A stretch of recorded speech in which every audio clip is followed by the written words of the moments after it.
morning, Melissa. Let's talk a little sports this morning. Your Braves are going to take a day off today before they'll go to Kansas City to play a two-game set. Yesterday in Milwaukee, the Braves finally scored a run. They'd been shut out in the previous two games. Let's take a look. Wasting no time in this one. Top of the first, bases loaded for Brian McCann, and bam, he gets all of this one. I mean that in the best possible way. He's rough and he's tumbling. I think that the Hawks have had a reputation of being a very athletic team, but maybe more of a finesse type team, which is what you're used to seeing in the West. These rookies now, Sam Bradford, $60 million guaranteed, and has never even stepped foot on a professional field. So question though, Ricky Rouse the boss. If you the boss, all right, and LeBron is the king, then what does that make D-Wade? I think if the season was to end right now, he would have to be Rookie of the Year. I mean, he's playing phenomenal. He had his first Grand Slam last night, so of course, or yesterday rather, against the Twins. And yeah, it's a great story, one of great redemption. And baseball fans love these types of stories. If you remember Josh Hamilton,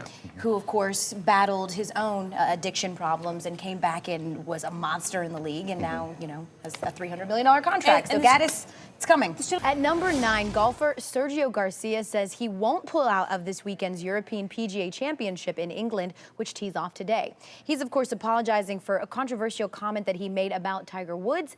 He said he would serve fried chicken for dinner if Tiger came over. You can call it many things. Clean old-fashioned hate, a bitter in-state rivalry, the nerds versus the dogs, whatever you want to call it. When Georgia takes on Georgia Tech here at Sanford Stadium on Saturday, it's going to be a battle, something that Coach Mark Richt and the rest of the Bulldogs know is coming. Everyone's been talking about Lauren Silberman, the first woman to, I use this term loosely, try out for an NFL team. When it came time for her big chance, she lined up. Here she goes.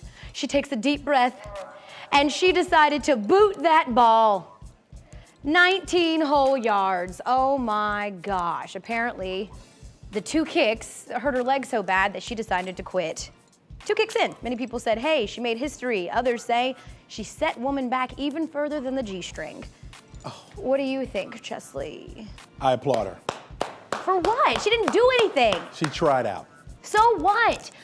You know what? I'm so sick of people wanting to applaud this girl because she had the chutzpah to go try out. She has set women back because if there are legitimate women out there who have a legitimate opportunity and a great leg and could possibly do this, no one's going to take them seriously because of this crap. Come on, man. Do you feel like you get a certain amount of pressure to be the go-to black guy in the NFL? Like everyone looks to you for everything that is African American? I think there was when I was in the league coaching, but I guess it goes with the territory. And in the NBA last night, congratulations to the San Antonio Spurs, who are advancing to the NBA Finals by sweeping the Memphis Grizzlies in 4 games. They, of course, will take on the winner of the Heat and the Pacers. And check this out.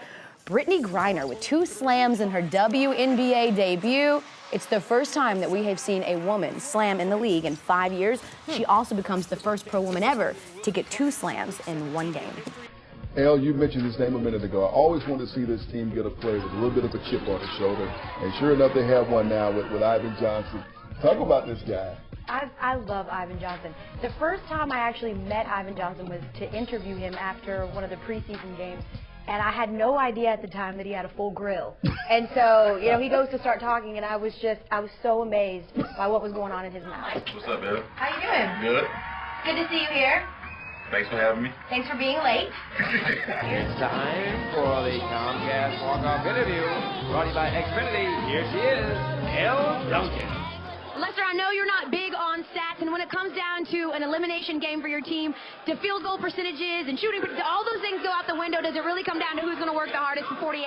That's exactly right. We got to outwork them tonight if we want to go back to Chicago and get game 7. We gave them a lot of easy baskets. They got up by 15.